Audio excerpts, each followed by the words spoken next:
Congratulations on a terrific movie. Thank you. I was blown away. Can you talk first? One of the things I love is the character piece that's not all dialogue driven. Really, it's just behavior comes out of him. Talk about the challenges of doing that. I mean, a lot of times he's alone. You know. Yeah, for me, I wanted to really feel like you're alone with this guy and get into his state of mind. And I think the biggest challenge is you hope that it's just not going to be totally boring. I think it's interesting to get to see someone alone, but kind of the pacing, the balance of how much you can do that and still be engaging. You know, with the level of alienation, it made me think of an Antonioni picture to some degree. That's cool. It feels like a European movie in many ways. I mean, are those the kind of movies you're looking at, or? I've definitely seen those, and I appreciate that kind of style, and it's more in European films where you get to kind of linger and be with these characters and not explain everything. So, yeah, I mean, I was, thinking about that, and then, also LA movies that I really like. It takes place in a hotel. Hotels seem to be a common thread.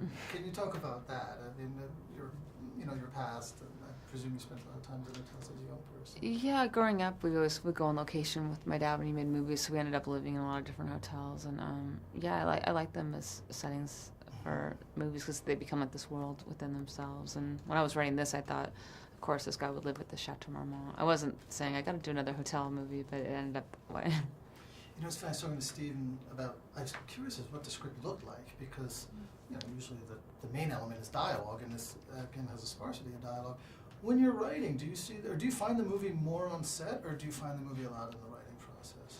The script is really close to the final movie for this. I really find it takes shape as a script, and then you put the elements together to see it come to life. But I have a plan going in. Mm-hmm. Also, there's an element of the alienation seems to come through that celebrity bubble. I mean, he's kind of in a bubble through much of the movie.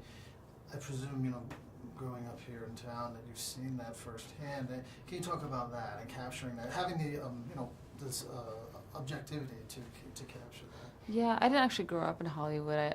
But I was around it, occasionally with my dad and going to film festivals. So it's a world that I'm familiar enough with that I felt like I could write it in a way that hopefully is accurate. And I think it's just interesting to see, such a fascination with movie stars. I think it's interesting to see another side of a private life that could be, into something we don't usually see. Mm-hmm. And then Elle is so wonderful in the movie, and her, her skating scene. Can you talk about that? I mean, apparently she worked very hard at it, and you haven't played in one long take, And, yeah, a little bit about Elle. Oh yeah, I thought when I wrote the ice skating sequence, I wanted it to be a whole sequence, and I thought we'd have to get a body double, and I was excited that she was really enthusiastic and dedicated to learn how to ice skate. She went every morning before school for months, and when we went to film that scene, we were all so touched that she, had come so far from her first few lessons. Mm-hmm. And now she's working with your father. Yes. Did you recommend her? No, but we work with the same producer. That yeah. Mm-hmm. Okay. But he saw her in my movie. What do you have next?